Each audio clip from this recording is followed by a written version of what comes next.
Welcome to Honest Feedback, a podcast here for you. We are here offering advice on alternative perspectives for whatever is on your heart and mind. I'm Lisset King, and I'm an emotional ninja. I help leaders release baggage and heal unresolved trauma so they can live and love their life with purpose. I'm Goddess Brittany King, and I'm a pleasure priestess. I help women connect to their deepest truths, their sensuality, their sexuality, and hold the sacred union of both.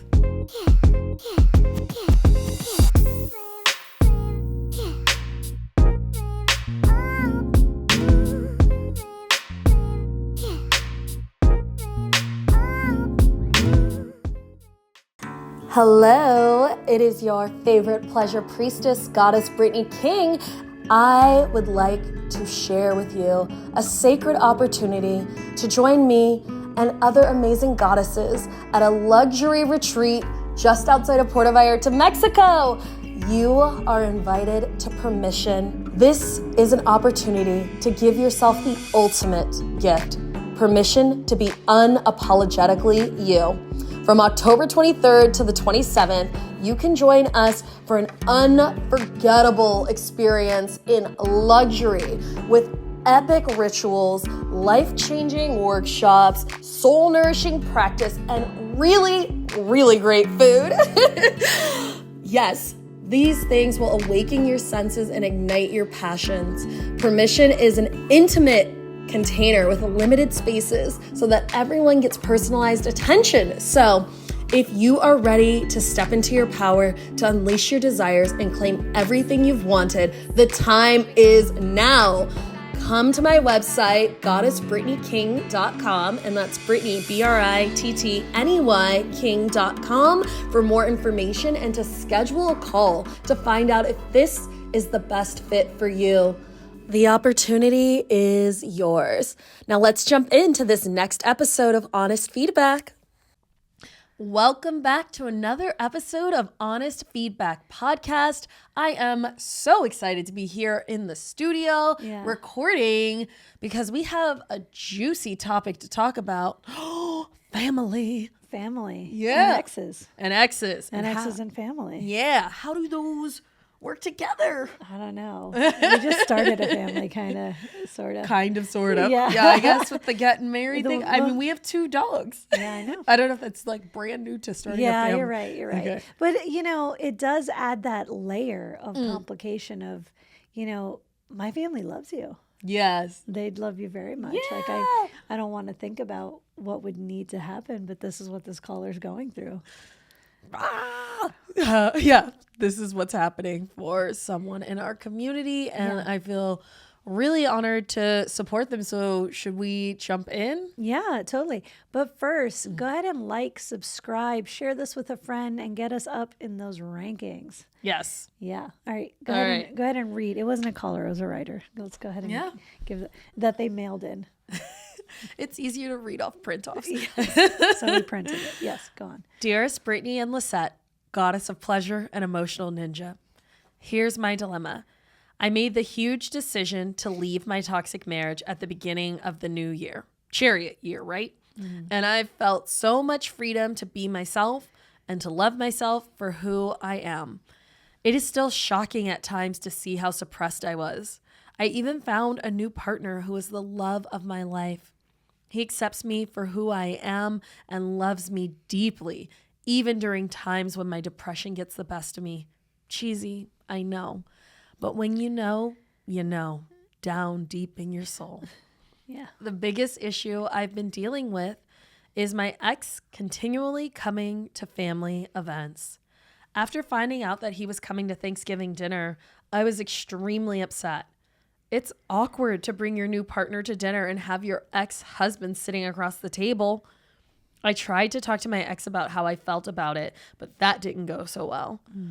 So I asked my sisters, the one who were hosting, to not invite him to future family gatherings. Christmas came and it happened again. I don't know who invited him. I suspect it was my dad, but it could have been one of my sisters.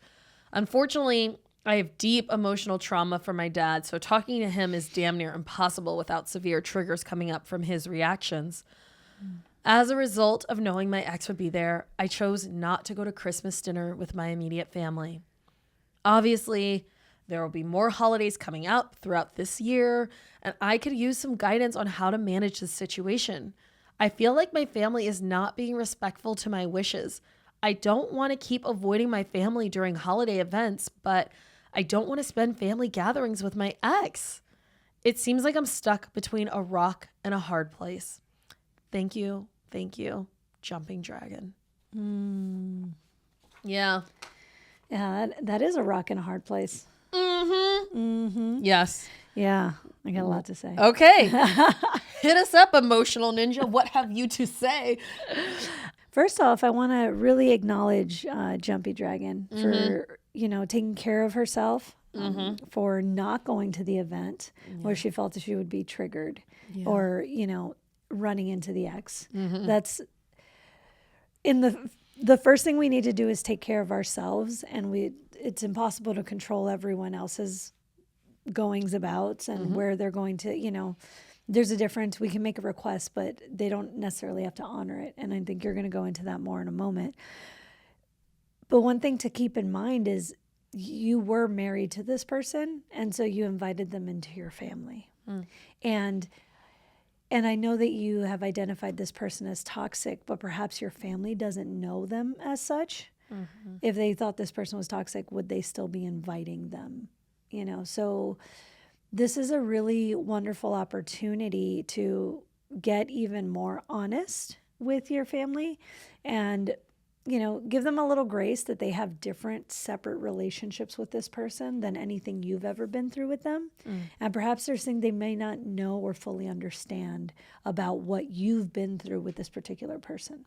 So could you share at a deeper level, this is how this person hurt me, and it's incredibly challenging for me to be around them, so that they can at least have another level of understanding with you and where you've been with all of this. Like, it's important to separate the person from the behavior.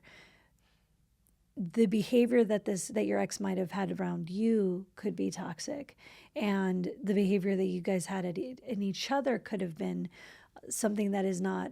I caution using the word toxic because it labels the person and it doesn't allow space for separating what was going on. I have had people that are not bad people, and I'm not a bad person, but together we were what you might define as toxic. It was not the best situation. We activated each other on purpose. And those people can easily label me as toxic, or I label them as toxic. So I just want to offer that opportunity of allowing yourself to separate who you see your ex as and how your family might perceive them.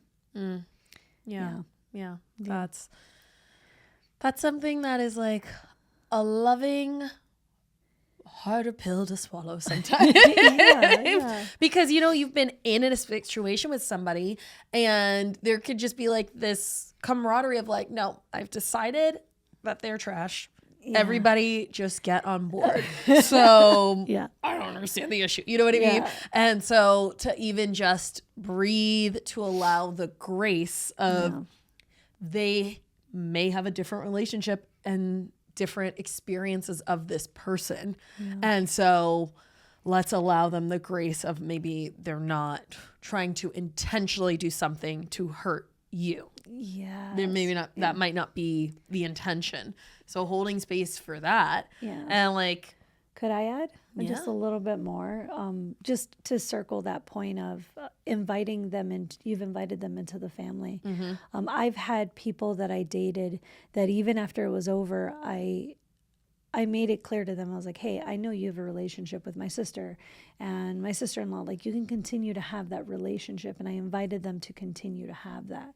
And some of them took them up on that, and despite the feelings that I had when they were having the relationship, because perhaps I was feeling hurt afterwards, there's something to be said of allowance. What inspired you to allow that spaciousness in the relationships? Well, for one, I didn't necessarily perceive these people as toxic in that moment in time. So that is something to be said of, I don't want to disregard your experience, you know, and how you're talking about this person. But the fact is that I watch them connect with the people that I love. And I wouldn't never want to take that from either them or my family. Yeah. So That's special. it was and it was challenging at times. Yeah. Yeah. Yeah. Yeah. Well, navigating into like the challenges. So something that I really want to talk about is requests and boundaries. So in your letter that you shared, you said, I feel like my family's not respecting my wishes, which are requests. And so what I have gathered from the Gottman Institute, which is an amazing, amazing resource for actual scientific studies and like stats and information about studying human behavior as it comes to relationships. They're amazing. So the Gottman Center describes this experience. So a request is when we ask someone to do or not do something. So a request would be, would you speak to me more calmly? And a request means you're asking someone else to change their behavior. And that is great. We can always ask. And people have autonomy to say yes or no. So the outcome is completely out of our control. So like what you're saying about your family is like, they're not respecting my wishes. I asked them not to invite my ex, and that's not the behavior that I'm getting. The outcome's out of your control. A boundary is we are stating what we will or will not accept. So an example is, I cannot continue this conversation when you raise your voice at me. So boundaries are only meaningful if we enforce them with our own actions. So the outcome is completely within your control. It's, if this continues, then I will do X, Y, Z. So you focus on your actions. And it sounds like, based on your letter, that you did state a boundary of, hey, if you guys invite him, I'm not going to come to the family function. And you did it. So you did enforce your own boundary.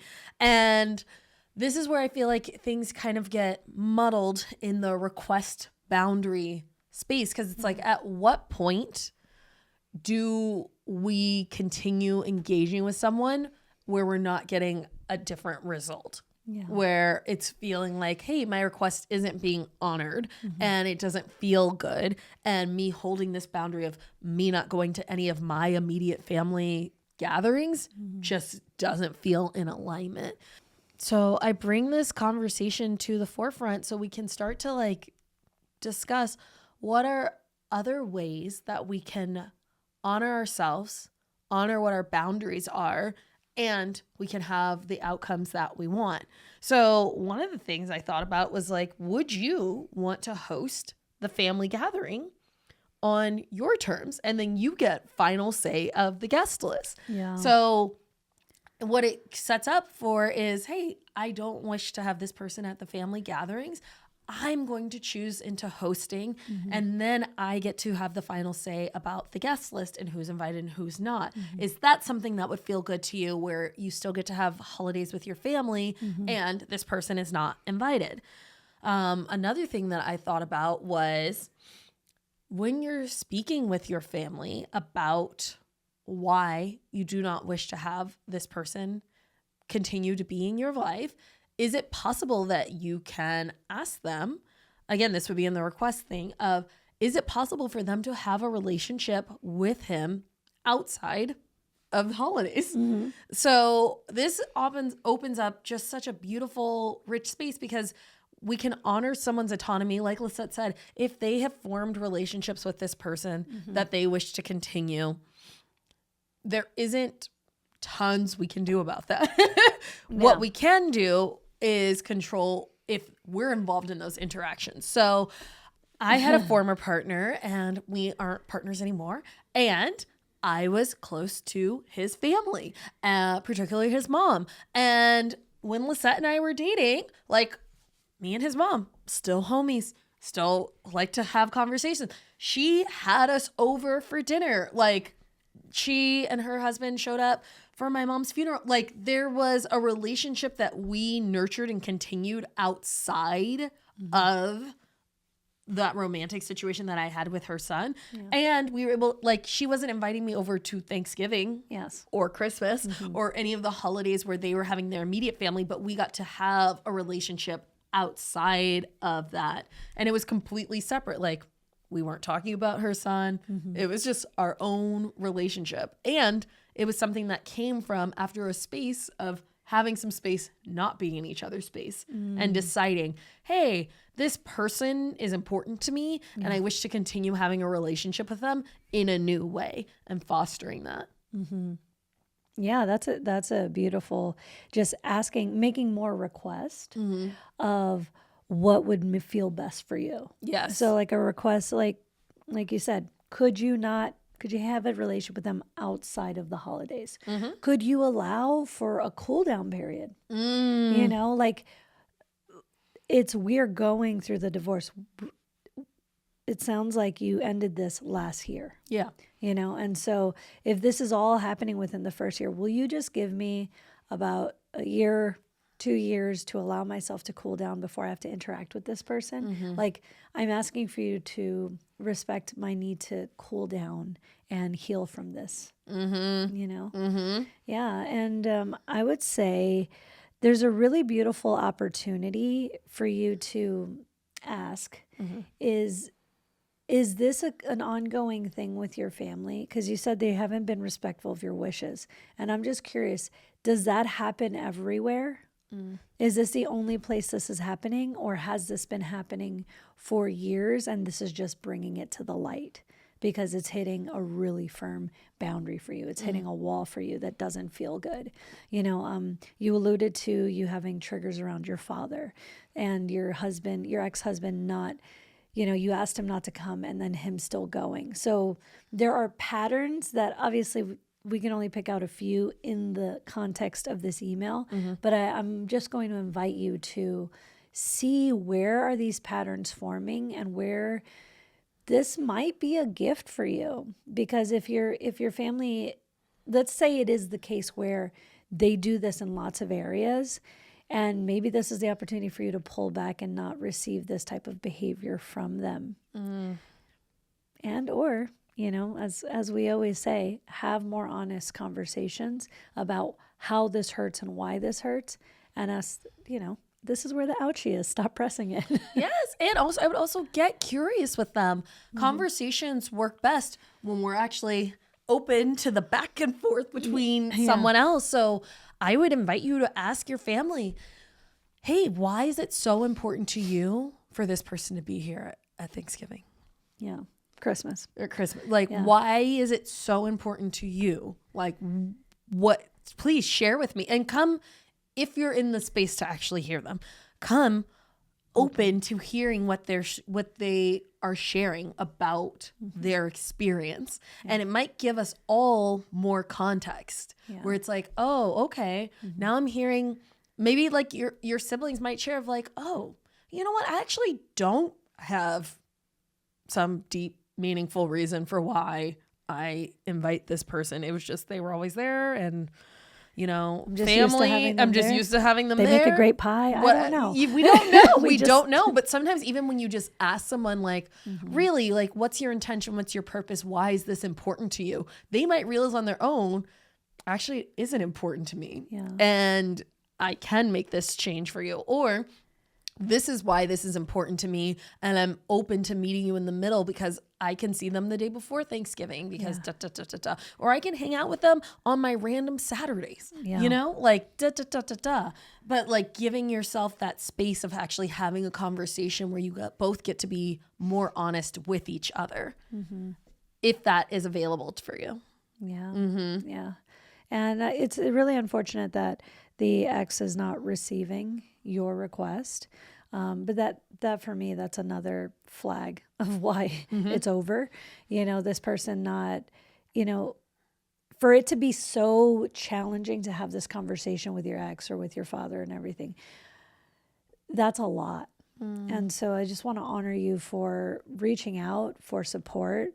We're always going to recommend, if you're talking to us, like, take the higher road. You know, it's a lonely road, but the view's better. Like, I would say there's friends on this road. There is friends. No, there's beautiful friends. There's lots of great friends on this road. And continue to take care of yourself as you heal from that relationship. Yes. Yeah. Yes. It sounds like you have found a new partnership that is really nourishing and giving to you. And so also inviting in, like, what gets to be created with this new partner. Maybe you guys start to create your own different traditions. I know in my experience of having separation from my family of origin, it gave me the opportunity of, like, what do I really want to create with my chosen family? Yeah. What feels good and nourishing, and we do some things that, like, my family of origin never wanted to do, like, you know. Yeah, totally. Yeah. I want to share, there was a friend of ours who gave us advice that when we had gotten married initially the first time, and I love this piece of advice. I'm gonna let this land however it lands with you. But she was like, how about you don't spend any holidays with your family of origin? Like, just go and do your own thing with your partner. And she said it worked wonders. Her and her partner were together at that point in time, like 28 years. And they're like, we'll see our family on Christmas Eve. We'll see our family on another day during Thanksgiving. But those days are reserved for me and my connection with my partner and the thing that I'm growing. Yeah. And I like it. I like it very much because, you know, the old saying, if you think you've done work on yourself, go home to family during the holidays. You know, they know where all the buttons are because they installed them. So it's a rich, fertile ground for you to do infinitely different things. Yes. And break the patterns. And already you putting up this request and showing them your boundary by not showing up, I just want to give you kudos for that, because that's big, big work. We don't think anyone is entitled to our time, like family of origin or anything. Like, we keep a tight community of people that we feel good around. And that's not bound by blood. Yes. Yes. So one exciting place. What gets to happen? What do you get to create? And we are sending you so much love and support. Thank you so much for reaching out. Yeah. And if you have a question, feel free to give us a call at 971-895-4111 or send us a message on Instagram. Yeah. Or email or letter, snail mail, however, carrier pigeon. A magic owl is how I shall receive the mail. Those are my favorite questions. Yeah, we would love to hear from you. Absolutely. And for women who are interested, there is going to be another retreat coming up. So stay tuned to hear about that soon. Yeah. And until we meet again, be honest with each other. Yeah.